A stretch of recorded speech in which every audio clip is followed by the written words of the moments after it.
தொழிலில் ஏற்பட்டு வந்த பிரச்சனை, ஒரு மனிதனுக்கு தொழிலில் ஏற்படக்கூடிய பிரச்சனை, ஒவ்வொரு நாளும் நாம் தேடிக்கொண்டிருக்கும் பொருள் கிடைக்காமை, இவ்வாறு நம் வாழ்விலும் நடக்குமா அப்படின்ற எண்ணங்கள்லாம் வருது இல்லவா? விக்னேஸ்வராய நமக, வெற்றிவேல் முருகனுக்கு அரகரோகரா, அரகர நம பார்வதிபதையே, அரகர மகாதேவா. தென்னாடுடைய சிவனே போற்றி, எந்நாட்டவர்க்கும் இறைவா போற்றி போற்றி.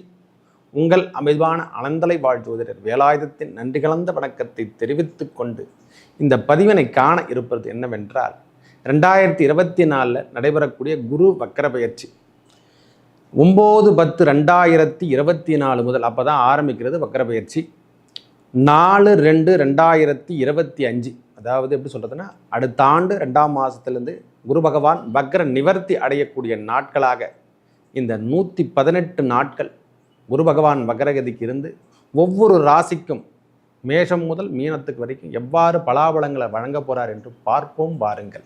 எனது அன்புள்ளம் கொண்ட கும்பராசி நேயர்களே, இந்த கும்பராசி அவிட்டம் 2, அதாவது 3, 4 பாதம் உடையவர்கள் மற்றும் சதய நட்சத்திரக்காரர்களுக்கும் இது பொருந்தும் ஐயா. புரட்டாதி நட்சத்திரக்காரர்கள் இன்னும் தாண்டவில்லை, ஒரு படி கூட இன்னும் மேலேறியே வரலை. அந்த துன்பம் என்று சொல்லக்கூடிய அளவில் தான் அவங்களும் வாழ்ந்துட்டுருக்காங்க. இவங்களுக்கெல்லாம் நல்ல நேரம் வருமா என்று சொன்னால், இந்த காலம் இனிமையான காலம். நீங்கள் வீடு சார்ந்த விஷயத்தில் மட்டும்தான் நம்மளுக்கு தொந்தரவுகளை கொடுக்கும். நிலபுலம் சார்ந்த வண்டி வாகனத்தில் பிரச்சனைலாம் ஏற்பட்டிருக்கையா. நாம் என்னென்ன பயன்படுத்துகிறோம், நிலத்தில் சம்பாரிச்சிருந்தால் அந்த நிலம் சம்பாதிக்கிற இடத்தெல்லாம் பார்த்தீங்கன்னா ஏகத்வாகமாக எக்கச்சக்கமாக முள்வேலியோ அந்த மாதிரி தொழிலை நாசம் பண்ணுற அளவுக்கு திருடு போதல் என்று சொல்கிற மாதிரி, நம்ம பம்ப்செட்லேயோ நம்ம தொழிலை செய்கிற இடத்துல கம்பெனிலையோ திருடு போகிறது, தேவையில்லாத விரயத்தை தேவையில்லாத கேஸெலாம் நம்ம மேலே போடுறது, இதெல்லாம் ஏற்பட்டிருக்கும். நான் இல்லைனே சொல்லலை. இதெல்லாம் மாற்றி அமைக்கக்கூடிய காலமாக இந்த 118 நாட்கள் இறைவன் கொடுக்க போகிறார் ஐயா. என்னன்னு கொடுக்க போகிறாரு? வாங்கினது, அதாவது நாம் திருடி சென்றார்கள் அல்லவா, அதை விட 100 மடங்கு 200 மடங்கு அளவுக்கு நம்மளுக்கு இன்பம் தரா மாதிரி எதனா கவர்மெண்ட்டு சார்ந்த நிறுவனமோ, இல்லை நமக்காக கம்பெனியில் இன்சூரன்ஸ் எதனா போட்டிருந்தா அதெல்லாம் நிலுவைத் தொகையெல்லாம் இது வரைக்கும் இருந்தால் நம்மளுக்கு கிடைக்கலங்க. எதுவுமே பென்ஷன் கிடைக்கல, எதுவுமே கிடைக்கல, பிஎஃப் கிடைக்கல, எதுவும் கிடைக்கல. அந்த ரெட்டிப்பு மடங்கு என்று சொல்கிற அளவுக்கு உங்களுக்கு லாட்டரி யோகம் என்று சொல்லக்கூடிய அமைப்பு இந்த காலம் வக்கரகதி காலத்தில் கிடைக்க தான் போகுது. இது வரைக்கும் விவசாயம் பண்ண 10 பிசாக புரோஜனம் இல்லைன்னு நினச்சவங்களுக்கெல்லாம் இந்த மாற்றம் கொடுத்து இறைவனே நம்மளுக்கு தந்திருந்து அந்த பிரச்சனைக்கெல்லாம் ஒரு தீர்வு நம்மளுக்கு கொடுத்து அதிலிருந்து நாம் முன்னுக்கு வரப்போகும். ஒரு பாகம் நன்றாக இல்லை என்றால் அடுத்த பாகமும் எடுத்துக்கொள்ள வேண்டும். ஒரு மனுஷன் ஒரு பாகமே எடுத்துக்கக்கூடாது. தலை ஒரு பாகம், காயின் ஒரு பாகத்தில் அந்த எழுத்தும் சொல்கிற மாதிரி நம் வாழ்க்கை தரமும் அப்படி தான் இருக்கும். ஆரம்ப காலத்தில் கஷ்டப்பட்ட கும்பராசிகாரங்கள்லாம் இப்போ மீட்டெடுக்கக்கூடிய காலமாக வந்து கொண்டிருக்கிறது ஐயா. ஒரு 20 வருஷமாக ஒரு கும்பராசிகார சரியில்லைன்னா இனிமேல் வருகின்ற காலமெல்லாம் கும்பராசிக்கு ஏற்புடைய காலமாக அமையப்பெறப் போகிறது. நாம் நிலபுலம் சேர்க்கையெல்லாம் வாங்கியிருப்போம், அந்த நிலத்துலேயும் நம்மளால் பயிர் வைக்க முடியாத அளவுக்கு நம்மளுக்கு தொந்தரவு போகணும். வேலை சார்ந்த எல்லாமே நான் எடுத்துக்காட்டாக பயிர் சொல்கிறேன். நான் வண்டி வாகனத்தை வாங்கியிருப்பையா, அதெல்லாம் மோட்டார்லாம் கொடுத்துருக்கோம், கை கொடுத்துருக்கோம் முதல்ல. அப்புறம் பார்த்தா அது அங்கன்னா வழித்தடத்தில் பிரச்சனை கொடுத்துருக்கோம். நம்மளுக்கு நான் சொல்லலாம் டயர் வெடிக்கிறது, கொள்றது, இதை மாதிரி தொந்தரவுலாம் கொடுக்கறது. அதாவது வழிபோக்கு என்று சொல்கிற மாதிரி நாம் வாகனத்தையோ கொள்முதல் செய்கின்ற வேலை சார்ந்த விஷயத்தில் இருக்கக்கூடிய டிரான்ஸ்போர்ட் டிபார்ட்மெண்ட் ஆகட்டும், இங்கேருந்து கம்பெனி நாம் தயாரித்து பொருளை மூலதனமாக நியமித்தா அங்கே போனால் அவன் தேக்கப்பட்டு அவன் மூலதனம் தேவனைக்காக நம்மளை வறுத்தெடுக்கிறது, இந்த காலமெல்லாம் நடந்ததல்லவா.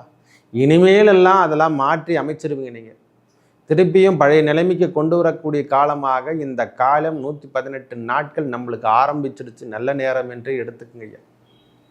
ஐயா, செலவினங்கள் இருக்க தான் செய்யும், அதோட கட்டுக்குள்ளே வந்துடும் சாமி.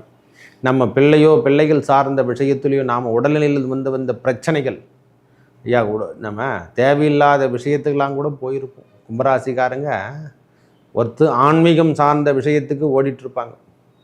இல்லை, நான் இறைவனை நோக்கி தான் போனோம், இறைவன் பால் இருக்கக்கூடிய பற்றான வாழ்க்கைக்கு தான் வாழணும்னு நினைக்கிறவங்களுக்கெல்லாம் இது உகந்த காலமாக மாறிவிடும்.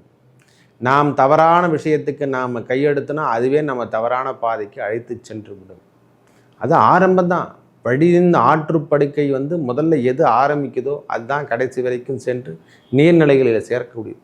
அது வாறுதல் என்று சொல்கிற மாதிரி எதனா மாற்றி அமைச்சதுன்னா ஆற்றின் பாகம் மக்களுக்கு பாதிப்பை ஏற்படுத்தும் அல்லவா? நீங்களே கொஞ்சம் யோசனை முடியும். ஆற்றின் பாதையை மாறும் பொழுதெல்லாம் இங்கே இருக்கக்கூடிய ஜீவராசி அனைத்து ஜீவராசியும் மாறிடும், முடிச்சுடுவாங்க. அவங்களோட வேலைகளை மொத்தத்தையுமே வாஷ் அவுட் பண்ணுவாங்க. அப்போவே தெரிஞ்சுக்கலாம் நம்ம வாழ்க்கை தரமும் இப்படி தான், கிரகங்களுடைய தன்மையும் அவ்வாறு தான்.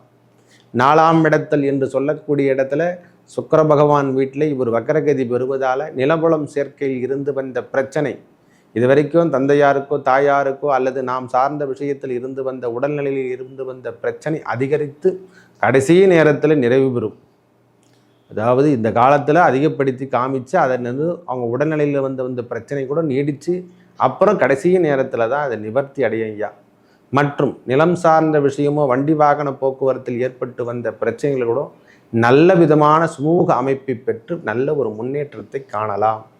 இது வரைக்கும் பிள்ளைகளுக்கு திருமணம் செய்யலை, அவங்களை சார்ந்த விஷயத்தில் தொழிலோ தொழில் சார்ந்த விஷயத்துக்கோ அவங்களுக்கு ரெடி பண்ணுறதுக்கான நாம் ஏற்பாடு செஞ்சுருந்தால் அங்கங்கே பட்ட பிரச்சனையை தொண்டு, அதாவது அவங்க வேலை சார்ந்த விஷயத்துலையும் சரி திருமணம் சார்ந்த விஷயத்துலையும் சரி எல்லா இடத்துலையும் குத்துட்டு வந்துக்கிறப்ப ஒன்றும் சரியான முறையில் இல்லைன்னு நினைக்கிறவங்களுக்கெல்லாம் இது ஏற்புடைய காலமாக மாறி நம்மளுக்கோ நம்ம மூதாதையருக்கோ இது வரைக்கும் இருந்த பூர்வ புண்ணியம் வலுக்காத இருந்தால் அவையெல்லாம் வலுத்து நீங்கள் பெரிய லெவலில் வர்றதுக்கான காலம் இந்த காலமாக மாறி உங்கள் வாழ்வில் வெற்றி என்று சொல்லக்கூடிய அளவுக்கு இது வரைக்கும் வெற்றியே கிடைக்கல அப்படின்றவங்களுக்கெல்லாம் இனிமேல் பிள்ளைகளால் பெரிய தலைமை பொறுப்பு ஏற்று நடத்தி, அதாவது அரசு அங்கீகாரம் பெறக்கூடிய அளவுக்கு இந்த அரசாங்க வேலையை காத்துங்கிறவங்களுக்கு கூட சொல்கிறேன் சாமி, அதெல்லாம் அங்கீகாரம் பெற போகிறீங்க. அந்த 118 நாட்கள் நம்மளுக்கு எல்லாமே சேர்ந்து வந்துருப்போகுது. உங்கள் வாழ்விலும் புதிய ஒளி கிடைக்க தான் போகுது. அதாவது கடினமாகவும் இருக்கும், அதையும் சார்ந்து நாம் போராடி வெற்றி பெறுற மாதிரி தான் சாமி இருக்கும். இது அதிகப்படியான மொக்கமாக சொல்லப்போனால் கும்பராசிக்கு உகந்த காலமாக அமையப்பெற போகிறது. வெற்றி என்பது ஒருத்தனுக்கு சாதாரணமாக கிடைக்காதுன்னு சொல்கிறான் இல்லை, அது கும்ப ராசிக்கே பொருந்தது ஐயா. அவங்க போராடி தான் வெற்றி பெறுவாங்க. அதிகமான முயற்சியும் அதிகமான செலவீனங்களை உடல் உழைப்பும் கொடுத்து தான் அவங்க வெற்றியை காணுவாங்க. என்னன்னா அது நிரந்தர வெற்றியாக இருக்கும். அவங்களுக்கு எப்பொழுதுமே நிரந்தரமாக வைப்பு தொகை என்று சொல்கிற மாதிரி அவங்க வச்சுக்குவாங்க அந்த வாக்கே. என்னென்னா செல்வங்களும் அதிகமாக கிடைக்கும், சில நேரத்தில் சறுக்கலும் ஏற்படும். ஏன்னா நம்மளுக்கு எண்ணங்கள் மாறுமல்ல, ஷேர் மார்க்கெட்டில் போடலாமா, அதில் போடலாமா, இதில் போடலாமான்னு அந்த விஷயத்துலையோ ஜாமீன் போடுற விஷயத்துலையோ சற்று கவனத்தோடு இருந்துக்குங்க. மம்பு வழக்கு என்று சொல்லக்கூடிய கோர்ட்டு கேஸுகளாக நம்ம பார்க்குற மாதிரி ஆகிடும். இது வரைக்கும் இல்லைனா இனிமேல் அந்த பாக்கியத்தெல்லாம் கொடுத்துடுவார். மேலும் நல்லதெல்லாம் நடக்க இனிமேல் வருகின்ற காலங்களில் துன்பம் நம்மளது அகலாமல் இருக்கிறது, நம்மளை தொடாமல் இருக்கணும். ஏன்னா சனி பகவானும் ஜென்ம சனி நடைபெறுவதால் பலாபலன் என்பது யாராலையும் உரைக்கவே முடியாது. இந்த எந்த ஜோசிகாரன்னு கிட்டனா போங்க, நீங்கள் ஜென்ம சனி வரும்போது நாங்கள் மடித்து கையில் தான் கொடுத்து அனுப்புவோம். இதுலேயும் நாங்கள் பலாபலன் உரைக்கிறோன்னா பரவாயில்லை, இவங்க காலம் மற்ற கிரகங்கள் கொடுக்க கிரகங்களுடைய தன்மை நன்றாக இருப்பதால் இவங்க வாழ்க்கை தரம் மாறும் என்ற நம்பிக்கையோடு தான் நாங்கள் சொல்லிகிட்ருக்கோம். தூண்டி விடுகிறோம் என்று சொல்கிறோம் இல்லை, அந்த மாதிரி சொல்கிறது தான். ஜென்ம சனி நடைபெற்றாலே இருள் சூழ்ந்த காட்டுக்குள் நாம் நடக்கின்ற அளவுக்கு நம்மளுடைய பயணங்கள் இருக்கும். எங்கே இருப்போன்னு தெரியாது, திக்கு தெரியாமல் தான் போயிட்டுருக்கோம். இறைவன் தான் நம்மளுக்கு வெளிச்சம் கொடுக்கணும்னு சொல்லிட்டு அவன் வேலை போல் தான் பாரத்தை போட்டு தான் போனோம். இனிமேல் ஒவ்வொரு நாளும் வெற்றி கிடைக்க அந்த சிவபெருமானுடைய ஆலயத்துக்கு செல்வது மிகவும் சாலச் சிறந்தது. ஒவ்வொரு தினமும் சென்று வருங்க. நம்ம பக்கத்தில் இருக்கக்கூடிய ஆலயத்துக்கு சென்றாலே போதும். கும்பராசிகாரங்களுக்கு ரொம்ப அதிகமாக சொல்லப்போனால் திருவண்ணாமலை கிரிவலம் செல்ல செல்ல பௌர்ணமி தின நாட்கள் மட்டும் இல்லை சுவாமி, எந்த நாள் ஒன்றா நீங்கள் போங்க. கிரிவலம் சென்று வர உங்கள் வாழ்வில் ஏற்பட்டு வந்த சனிப்பெயர்ச்சி, அதாவது இந்த சனி பிரச்சனையாகும் அர்த்த அஷ்டம குருவாகட்டும் எதனா இருக்கும், எந்த பிரச்சனையும் உங்களை பாதிக்காது என்று சொல்லுவேன், கண்டிப்பாக சொல்லுவேன். ஏன்னா அந்த அண்ணாமலையாரை வணங்குபவர்களுக்கு எந்த ஒரு தீங்கு என்பது, ஏன்னா அக்னி ரூபம் என்று சொல்லக்கூடிய அமைப்பை பெற்ற இடம். அங்கு செல்லும் பொழுதெல்லாம் நம்ம பாவங்கள் அதை நெருப்பில் போட்டால் எல்லாமே பஸ்பமாயிடும் இல்லை, அதே போல் நம்மளுடைய பாவங்களும் நம்மளுடைய கஷ்டங்களும் பஸ்பமாவதை நீங்கள் கண்கூடாக பார்க்கலாம். கிரிவலம் செல்ல செல்ல அரகரோகரா அண்ணாமலை உண்ணாமலை அம்மாவிற்கு அரோகரா என்று சொல்லி அந்த முருகனையும் வணங்கி வர உங்கள் வாழ்வில் ஏற்பட்ட துன்பங்கள் விலகி நல்லதே நடக்கும். நன்றி, வணக்கம்.